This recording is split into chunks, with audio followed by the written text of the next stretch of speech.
گھروں میں جنوں کی پسندیدہ جگہ کون سی ہوتی ہے؟ گھر کے اندر جنات کی من پسند جگہیں جو ہیں وہ طہارت خانے، مطلب واش روم ہو گئی، یہ ہوتی ہیں، اور جس جگہ گھر میں تصویر لگی ہو وہ جگہ جنات کو پسند ہوتی ہے۔ اور اگر گھر کے اندر مطلب گانے باجے کی جگہ ہے جہاں پر گانے سنے جاتے ہیں، گانے لگائے جاتے ہیں، وہ ان کی من پسند جگہ ہوتی ہے۔ اور مطلب جس جگہ تصویر، اسی وجہ سے نبی علیہ الصلوۃ والسلام نے گھر میں تصویر رکھنے سے منع فرمایا ہے۔ شیطان کون سی شکلیں اختیار کر سکتا ہے؟ شیطان جو ہے وہ کتا، بلی، سانپ، ان کی شکلیں اختیار کر سکتا ہے، اور بھی پرندوں کی شکل میں بھی وہ آ سکتا ہے۔ حدیث پاک ہے کہ اگر گھر کے اندر کوئی سانپ ہو تو اس کو فوراً نہیں مارنا چاہیے، پہلے اس کو کہہ دینا چاہیے، ایک دو بار اس کو کہہ دینا چاہیے اگر آپ کوئی جن ہو تو اپنا بھیس بدل لو اور یہاں سے چلے جاؤ۔ اگر آپ مطلب ویسے اس کو نہیں مار سکتے، پھر اگر وہ چلا جائے تو ٹھیک ہے، اگر نہ جائے 2-3 دن تک تو پھر سمجھو آپ وہ حقیقت میں سانپ ہے، آپ اس کو مار دیں۔ میں جنات سے ڈرتا ہوں تو میں کیا کروں؟ آپ جنات سے ڈرتے ہیں تو آپ مطلب اپنا اعصابی طور پہ آپ مضبوط ہوں، آپ یہ کہیں کہ اللہ رب العزت سے بڑھ کر کسی کی طاقت نہیں ہے۔ اگر اللہ چاہے گا تو مجھے مطلب کوئی بھی نقصان اگر ہونا ہوگا تو اللہ کی طرف سے ہوگا، لیکن جنات کچھ نہیں بگاڑ سکتے کسی کا۔ تو آپ اپنے اندر پہلے تو یقین بڑھائیں کہ اللہ سے بڑھ کے کوئی چیز نہیں ہے، میں کوئی جنات سے نہیں ڈرتا، ٹھیک ہے۔ دوسری بات جو نبی علیہ الصلوۃ والسلام نے حدیث پاک میں حصار وغیرہ بتایا، 3 بار سورہ فلق، 3 بار سورہ ناس پڑھ کے اپنے اوپر دم کیا کریں، سورہ فلق ناس پڑھ کے، تو انشاءاللہ جنات آپ کے قریب بھی نہیں آئیں گے اور آپ کو ڈر بھی نہیں لگے گا انشاءاللہ۔ کیا ہر گھر میں جن موجود ہوتا ہے؟ جی ہاں، جنات ہر گھر میں موجود ہوتا ہے کیونکہ ان کی تعداد بہت زیادہ ہے۔ اگر دنیا میں ایک انسان ہے تو جنات 9 ہوتے ہیں، ٹھیک ہے۔ اب مثال ہے، اگر دنیا کے اندر 1 ارب مسلمان ہیں تو یہ 9 ارب جنات ہوں گے، ٹھیک ہے۔ 1 ارب اگر انسان ہے تو 9 ارب جنات ہوں گے، بالکل یہ انسان سے 9 گنا زیادہ جنات ہیں دنیا میں، تو ہر جگہ ہوتے ہیں۔ جن کے حملے سے بچاؤ کیسے ممکن ہے؟ جن کے حملے سے بچاؤ اسی طرح ممکن ہے کہ آپ سورہ فلق ناس پڑھ کے اپنے اوپر دم کیا کریں 24 گھنٹے میں 1 بار، آیت الکرسی کو 7 بار پڑھ کے اپنے اوپر دم کیا کریں، یہ مطلب جنات سے زبردست حصار ہے، آپ اس سے بچیں گے بالکل۔ شیطان کا مارکا اور جھنڈا کہاں ہے؟ شیطان کا مارکا جو ہے وہ بازار ہے۔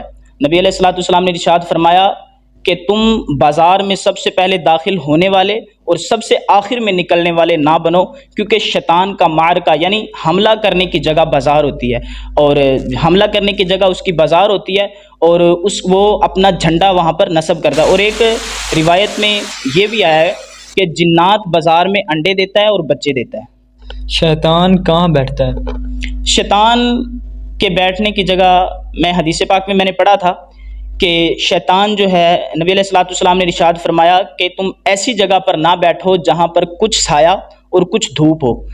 تو انہوں نے عرض کیا یا رسول اللہ صلی اللہ علیہ وسلم، ہم ایسی جگہ پر کیوں نہیں بیٹھ سکتے؟ تو نبی علیہ السلام نے ارشاد فرمایا کہ یہ شیطان کے بیٹھنے کی جگہ ہے اور جنات کے بیٹھنے کی جگہ ہے۔ کیا جن انسانوں کے ساتھ مل کر کھاتے ہیں؟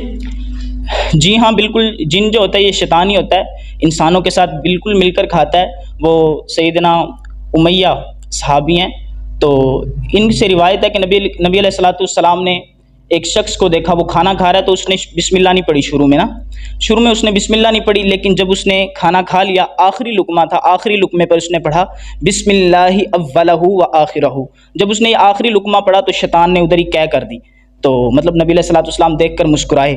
اور یہاں سے ہمیں پتہ چلتا ہے کہ جنات انسان کے ساتھ مل کر کھاتا ہے، شیطان اگر بسم اللہ نہ پڑھی جائے تو شیطان مل کر کھاتا ہے بالکل۔ کیا جنوں کو موت آتی ہے؟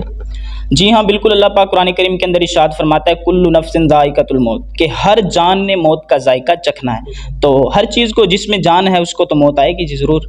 کیا جن چوری کرتے ہیں؟ جی ہاں بالکل چوری کرتے ہیں۔ ابھی میں نے حدیث پاک پڑھی ہے، حضرت ابو ہریرہ رضی اللہ تعالیٰ عنہ سے مروی ہے کہ وہ صدقے کے مال پر ان کو نبی علیہ السلام نے پہرے دار مقرر کیا تھا، تو جن آ کر چوری کرتے تھے، وہاں سے ثابت ہے کہ جنات چوری بھی کرتے ہیں۔ کیا شیطان کے سینگ ہوتے ہیں؟ جی ہاں بالکل، شیطان کے سینگ ہوتے ہیں۔ ایک حدیث پاک میں پڑھ رہا تھا کہ نبی علیہ الصلوۃ والسلام نے ارشاد فرمایا کہ جو سورج طلوع ہوتا ہے نا، یہ شیطان کے 2 سینگوں کے درمیان سے طلوع ہوتا ہے، تو یہاں سے ثابت ہوتا ہے کہ شیطان کے سینگ ہوتے ہیں۔ کیا شیطان قبر میں ابن آدم کے پاس آتا ہے؟ شیطان قبر کے اندر ابن آدم کے پاس جی بالکل آتا ہے۔ وہ جب منکر نکیر قبر میں آتے ہیں تو وہ سوال کرتے ہیں کہ من ربو کا، تیرا رب کون ہے؟ تو یہ شیطان ہی ہوتا ہے جو اپنی طرف اشارہ کرتا ہے کہ آپ کہہ دو کہ میں تیرا رب ہوں۔ اگر وہ کامل ایمان والا ہوگا، اللہ رب العزت کا منظور نظر ہوگا، تو وہ ضرور جواب دے گا کہ میرا رب اللہ تعالیٰ ہے۔ کیا جن جی وانسنی میں قیامت کے انکاری بھی ہے؟ جی ہاں، جن و انس میں قیامت کے انکاری بھی ہیں، مطلب یہ انکار کرتے ہیں، قیامت کا بھی انکار کرتے ہیں. جس طرح انسانوں کے اندر فتنے ہیں نا، اسی طرح جنات کے اندر بھی فتنے ہیں اور فرقہ بازیاں بھی اسی طرح ہیں. شیطان کے گیت کیا ہیں؟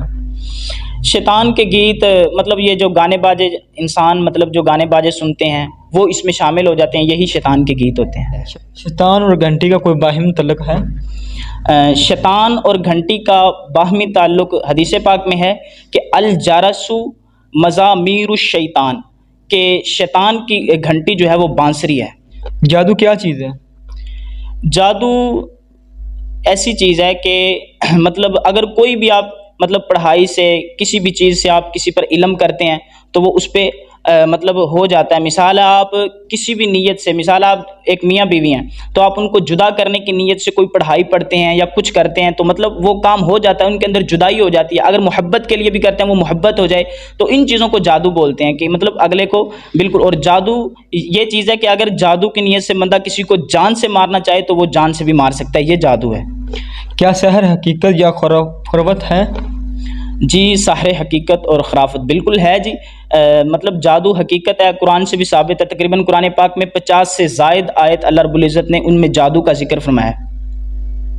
جادو کے متعلق علماء کی کیا رائے ہے؟ جادو کے متعلق علماء کی سب علماء اس پر متفق ہیں کیونکہ قرآن کریم سے ہے.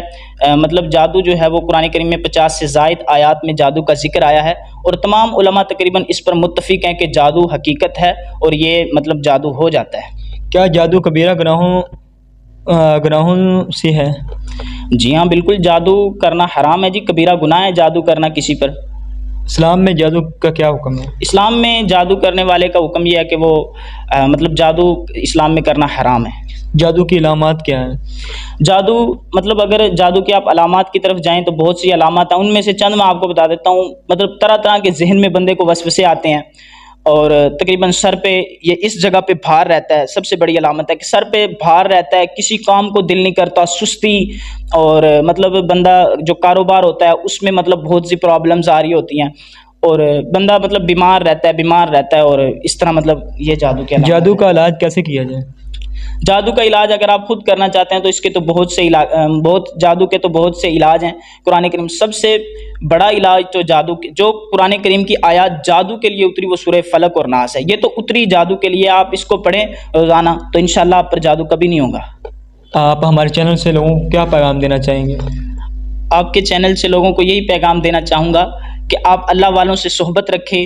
جو اس علم کے اندر جس نے محنتیں کی ہیں، جس کے پاس دین کا علم ہے، کیونکہ عملیات کی دنیا کے اندر اکثر لوگ جو ہیں وہ گمراہ ہو جاتے ہیں. آپ ایسے لوگوں کا انتخاب کریں جنہوں نے دین بھی پڑھا ہو.